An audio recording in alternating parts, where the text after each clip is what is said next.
It's another great day that God has given us. A very warm welcome to you for joining us in our today's episode of My Opinion. It has been a pleasure to have you always, every Thursday, and to see how you continue sending us your feedback and comments and even advice on how we ought to progress. It is indeed very humbling, and we indeed take ourselves as servants of God serving you. And every time we come to you, we know that our message has been bringing value to your lives. So thank you so much also for subscribing to this channel. I request you to as well share this with your friends so that many will subscribe, many will be following our weekly episodes, so that we may continue learning and being edified. I remember we always say, in my opinion, that this is where we expose all truth, and we do everything with a very scripture reference and discussing every issue with a very open mind. And in our today's My Opinion, we are coming to you all the way from the Kobbis oven, located near Crevasse, next to Shell petrol station along Thika Garissa Road. And we are indeed very grateful for the management and the proprietor of the Kobbis oven for granting us this opportunity to capture this episode from this premise. Anytime, you're very welcome at the Kobbis oven. And today is a great day. We have a very critical show. And today is that day, ile siku, that you should follow this to the end, because we are talking on a very current matter. We are talking about a very critical issue. We are talking about the BBI. We are talking about church and the BBI. Oh yes, church and the Building Bridges initiative. Well, many people are asking themselves which way to turn to this time. We have heard many people giving their opinions over the same. We have heard the political class almost divided into two. We have heard the church airing their voice. We have heard different religious groups airing their opinions over the same. And today, I have decided to dedicate this program to bring to light a number of things that we need to consider when we are thinking about the BBI. And we will try to answer a number of questions. Is the BBI the solution, or is it a means to the solution? Welcome to the program. Well, we all know the genesis of it. Every 5 years, electoral cycle, and people have been disputing election results, all this resulting to some big mess in our nation, conflicts. We even have had bloodshed in our land. And in 2017, after the disputed elections, we had one part of the divide that was not okay with the results. And after much conflict, there was some ceasefire. We had our president, Uhuru Kenyatta, and the NASA coalition leader, Raila Odinga, coming together, shaking their hands, and calling for ceasefire. I want to first bring this to all of us, that very action was a very godly action. If you go to Matthew chapter 5, blessed are the peacemakers, for they shall be called children of God. And so anyone who follows the path of peace, it is important we support such a handshake that has seen our nation have a lot of peace and tranquility at this particular time. And when these two leaders sat down, they came up with a number of issues which, in their opinion, they thought that they are the major issue that has been bringing conflict to our nation. And these were 9 issues. And I want to let us know, fellow Christians, because it's important we always reason from a point of understanding and a point of knowledge. Now, the 9 issues, one was about ethnic antagonism and competition. There was the issue of divisive elections. There was the issue of corruption. There was the lack of national ethos. There was the issue of devolution, the issue of shared prosperity. There was also the issue of safety and security. And finally, there was the issue of responsibility and rights. Now, these 9 issues are the ones that the two leaders stipulated to the nation. And they, in their opinion, felt that these are the issues that have been dividing our nation. And I agree with them. I agree with their opinion totally that these have been issues that have been of great concern to our nation. All the way since independence, there has been a lot of inequality. There has been a lot of electoral injustices. There's been a lot of, rights, human rights being overruled by the government. There have been so many issues. The issue of corruption, we all know that Kenya has had its good share of corruption in most of its deals. And we all understand that as Christians, we live in this nation that has been faced by all these challenges. But I want to ask this one question. Is this the root cause of all the challenges that are in our nation? And my answer to this is a big no. Now, in my opinion, our major problem that we have as a nation is not lack of a good constitution. In fact, Kenya boasts of having the most progressive constitution, the constitution that that was promulgated in year 2010. So the biggest question is, are these 9 issues the only issues or the major issues that have been affecting our nation? And my opinion is that that is absolutely incorrect, because I feel like the thing that has been facing our nation all the way since independence is bad governance. I feel that we have been having a problem of bad governance all along. And what is this that has been contributing to bad governance? Number 1, the wrong choice of leaders. And number 2, the decay of a moral fabric.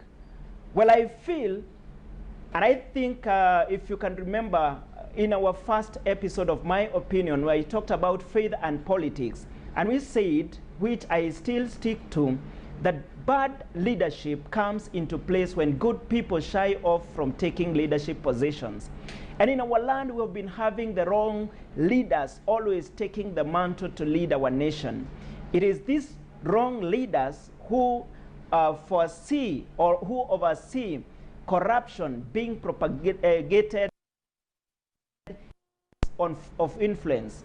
It is these bad leaders who will involve themselves in the bending of the law and in a lot of unconstitutionalism. It is these bad leaders who will always lead to inequality in different areas and in different sectors. It is these bad leaders who will always oversee a rogue electoral commission or electoral process. They'll bring on board the issue of voter bribery, the issue of electoral injustices. You know, it is bad leadership that has been leading to a lot of challenges. Out of the 9 challenges, I feel that 90% of them has been as a result of bad governance, as a result of bad leadership. And I've also talked about the decayed moral fabric. Us as people, as Christians, what is our role when it comes to putting in place the right leaders? Are we there to, to speak against bad leadership? Or of those people who, they bribe voters and they propagate lies just in the name of winning an electoral contest? Friends, I feel that even as we pursue the issue of the BBI, as Christians especially, we ought to understand that our biggest challenge is not only the 9 issues that has been spoken about. The biggest challenge that Kenya is facing today is lack of good leaders. And when we do not have good leaders, however good laws that we have in the land, the system is as good as the people who are running the system. So if at all we have bad leaders, we get a bad system. If we have good leaders, we'll always get a good system. I'm very sure that those people who engage in corruption, they do not engage in corruption because there are not laws that prohibit corruption. And so, in my opinion, the BBI in itself will not bring the solution to all the issues that Kenya is facing. Just like today, and I like when the Minister for Health and even the President said that in fighting COVID-19, it will take personal responsibility. I also feel in fighting the moral decadence in our nation, in fighting the injustices that are prevailing in our land, we simply need individual and personal responsibility. It is not that our Constitution does not have the solution to the same 9 issues that we are having today. The issue of devolution is well taken care of in Constitution 2010. But you see, today we have issues with devolution, not because it has not been taken care of in the Constitution. It is simply because people are naturally, designed to go against the law. And if we go to the Bible, and if we read the book of Romans chapter 7, verse 7 to 25, Paul talks about sin and law. And he says that whenever he tries to do good, he always finds himself doing bad. Whenever he tries to follow the law, he always finds himself falling on the other side of the law. And he asks, who will save me from my wretched body? Because anytime I want to do good, I find myself doing bad. And that is exactly the problem that the people of Kenya are facing today. But now, let's think about the BBI. Let's think about BBI and what should be the church position regarding the BBI. Now, as I have said, our problem is not about the laws. Our problem is not about the Constitution being good or being bad. Our Constitution is lack of goodwill, especially from political environment, from our political leaders. There's not been any goodwill. We've known our politicians as people who cannot be trusted. And that is why today, even when somebody is doing a good thing, as long as they are doing the good thing from the other side of the political divide, you will not feel happy to appreciate that they are indeed doing a good thing. That is because of the kind of mistrust that we have embraced over time.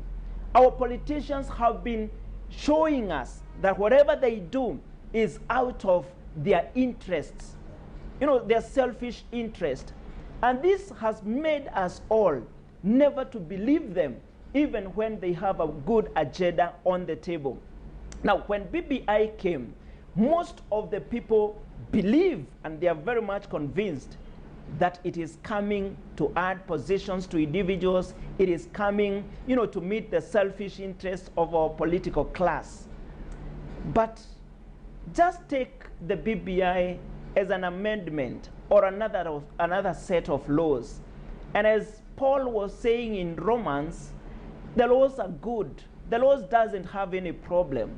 The problem is the people. The BBI doesn't have any problem. Don't feel offended that maybe you don't see a clause indicating that abortion is illegal, homosexuality is illegal, and so on and so forth. Mind you, we had the same discussion when we were discussing the 2010 Constitution, when it was being prepared. We had the same discussion. I feel what we need to concentrate today is the people. How is the moral fabric of our nation? Why is it that we still go for the wrong leaders. Those leaders who have been convicted of wrongdoings in the past.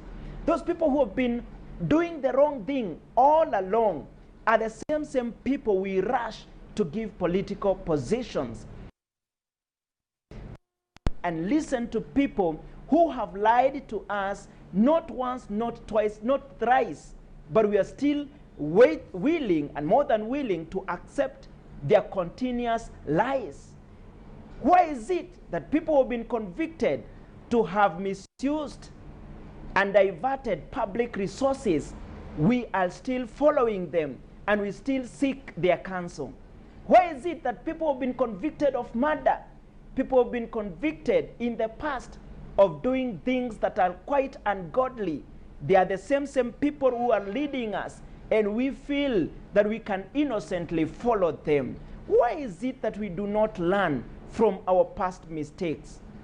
Why do we want to feel that a document that is being presented to us will be the solution to all the challenges that we have ahead of us?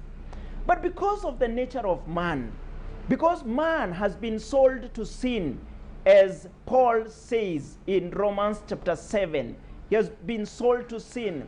Because that is the nature why we still need these laws. We still need this direction. We still need these amendments in place. And so, in my opinion, I feel that 90% of the solution to our problems will only be realized when we appreciate that we have some challenges with us, and we need to change the way we think, the way we select our leaders, the way we behave ourselves. We need that will sort 90% of our problems. This 90% will greatly be determined in year 2022. The people who will bring into leadership, the people who will give us opportunity to serve in different leadership capacities. That particular choice that you will make in 2022% of the challenges that we are trying to sort with the coming of the BBI. And then the remaining 10% will be sorted by that team in implementing the laws that we already have, whether the Constitution 2010, all the laws of the land, and including the BBI, because we'll still pass the BBI. But 10% will be achieved by these people appreciating or working towards ensuring that these laws are working. And also, in my that as the church, we should snatch the BBI process from the political class.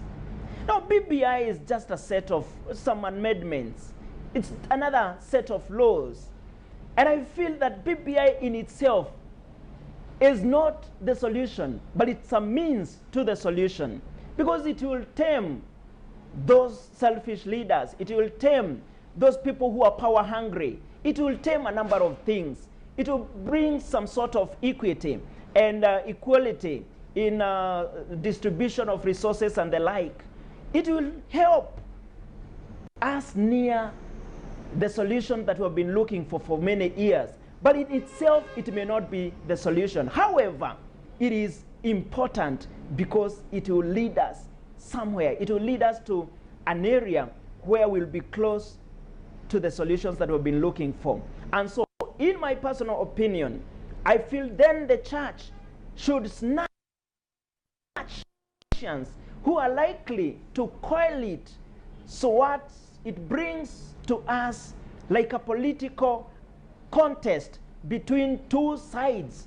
That is the intention of most of the politicians. It may divide the Kenyans, issue of us versus them. It may bring a scenario of winners versus losers. It may completely divide our nation. And just as the Bible unites the church, the BBI should unite us, and it should be a tool to unite us. And so, in my opinion, I feel the church should not allow the political divide or the politicians to drive this agenda singularly. I feel the church should start mobilizing its members. It should start encouraging them to read the contents of the document. The church should try to expound the same to the members, knowing very well that though it may not be the document that will bring the solution, but it is a means to a certain solution that we have always been looking for. And so, in my opinion, as I conclude, I feel that the church has a very critical role. Let us not fold our hands. Let us not just look as others meddle, lies to individuals, to different people, as other people try to pursue their selfish interest through this particular process. Let us not be silent. Let us rise. But bottom line, let us know that we will sort 90% of all this when we have good leaders in place, and when we have good systems, and when we have also corrected the moral fabric of our nation. And this is my opinion. I know very well that this is a very controversial issue, and especially at this time when some people are for yes, others are for no. I also know that you have your opinion over the same. And I'm very open to listen to you. We here, in my opinion, we will respect your opinion, and we may draw some information or some teaching also from your thoughts. So feel free to share in the comment section, so that at the end of the day, we may continue getting the knowledge and the information that we need even as we go ahead. Thank you very much. It has been a pleasure having you on board for the few minutes that we have been talking about the church and the BBI. Next week, we shall have another amazing topic on this very channel. And so I encourage you to share this and any other of our videos to your friends in your contact list. And at the end of the day, we'll be better people and better informed. Thank you so much. And from here, it is a big God bless you. And until next Thursday, when we meet at same channel, same time, 9 a.m. in the morning. From me, Timothy Ndua, this is my opinion. God bless you.